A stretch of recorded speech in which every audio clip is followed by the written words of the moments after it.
Thank you, Matt. I actually gave a sermon at church 3 weeks ago. And my Facebook, one of the things you do, it pops up every year, where were you? And I think it was 6 years ago, I was on Face the Nation, so I didn't cuss then either. But, you know, I got to thank the Marine Corps for saving my life, because actually when I was 23 years old, in between my second and third deployment, my battalion commander, he gave me the option of the brig or treatment. And, you know, two things we know about the brig is the food's horrible and the women were fake. So I went to treatment. And I've been clean and sober now almost 42 years.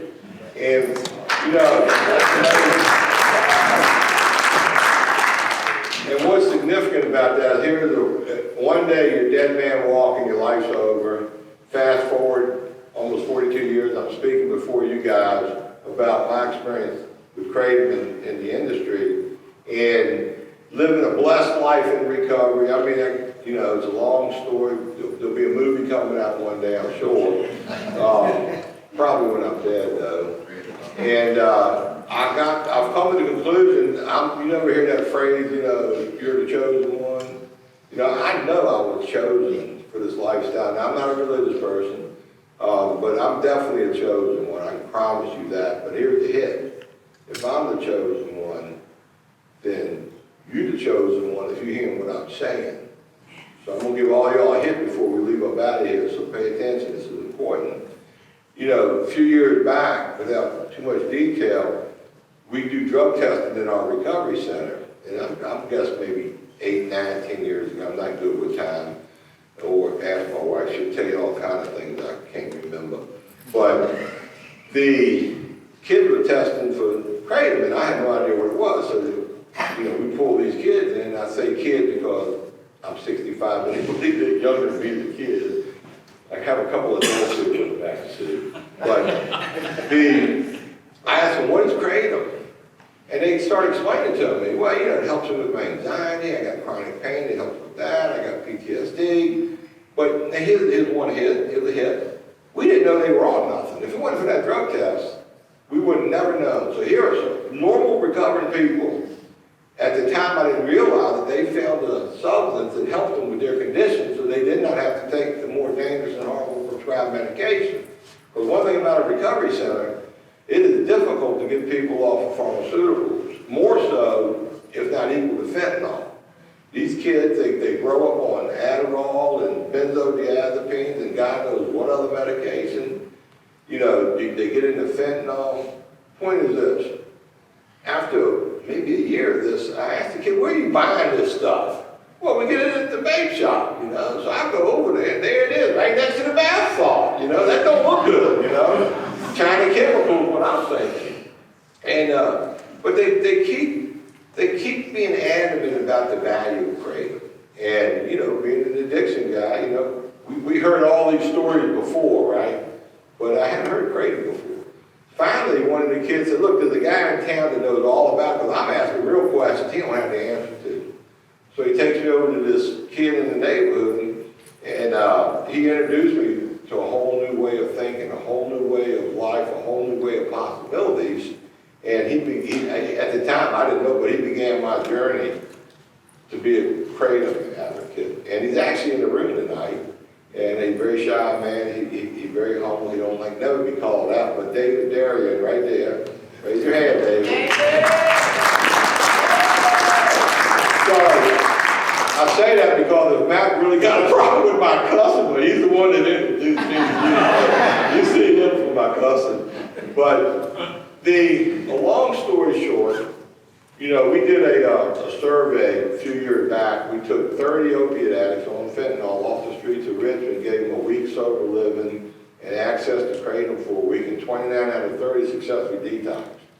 And you can thank David for that survey. He made that happen. And it's amazing. And the 30th guy run off because he had a pocket full of money and a stripper girlfriend. So he saw no need to stop. Hard.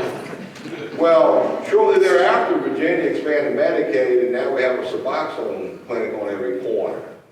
So I think that was a turning point for, you know, some real movement in Kratom back then.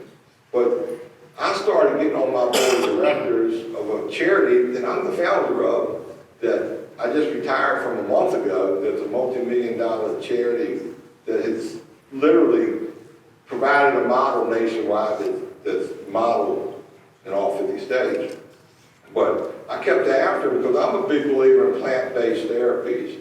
I'm a big believer in hit another hit. For 50 years, if you go to treatment for addiction, it's the same 50-year antiquated system of care, abstinence-based rehab. You know, don't drink, go to meetings, mindset.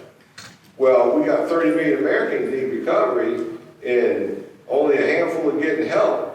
The other 80% won't even entertain treatment because they don't want to give up a particular substance, whatever it is, whether it be a bong hit at night, a beer, or wine at the wedding, or whatever.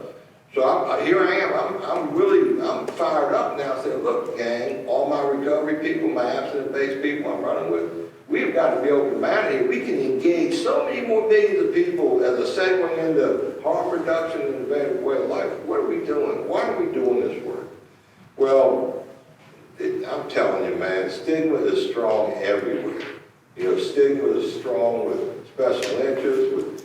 We're surrounded by a nation where we drive policy based on ideology and not science. And I think you just look at any issue being debated, if you follow the science, why are we having so much debate out there?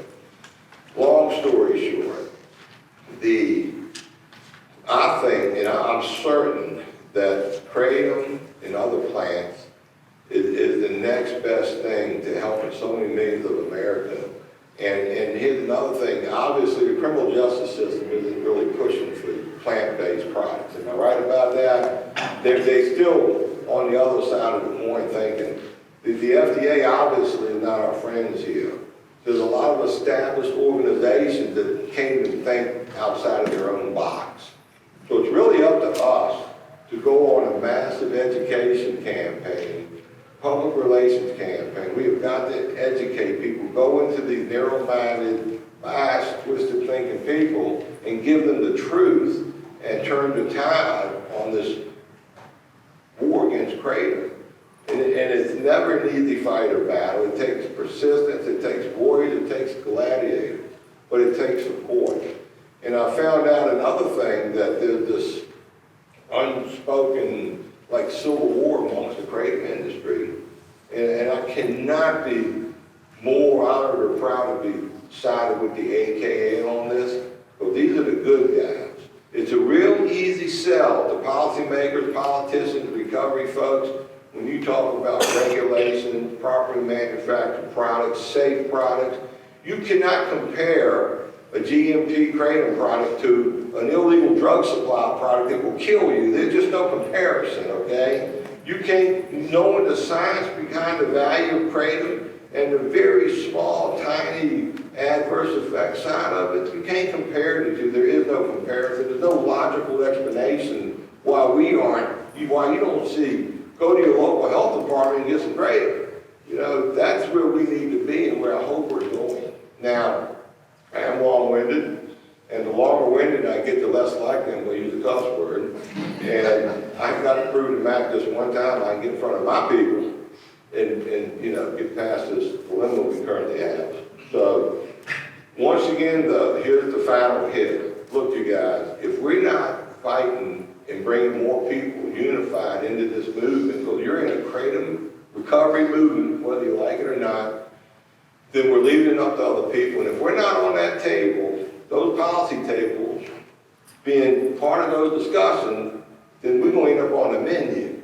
We're going to get eaten. Yeah. So you listen to AKA, you listen to MAC, you spread the word, you bring more people into this fight, and together, a few years down the road, you know, we have this bill in Congress. You don't got any idea how big that is. These guys going out on a limb to have a form what drugs are. You know, parlaying with us, and now we're drawing in will, and we got law enforcement down here saying we've been wrong. Well, no kidding, we all do that anyway. But the point is, together we can drive this thing home and win this thing. But it's not going to be easy. But like a good Marine, you know, we ain't surrendering. We ain't going nowhere. And I got another 2 hours of content, but I'm sure. Thank you so much.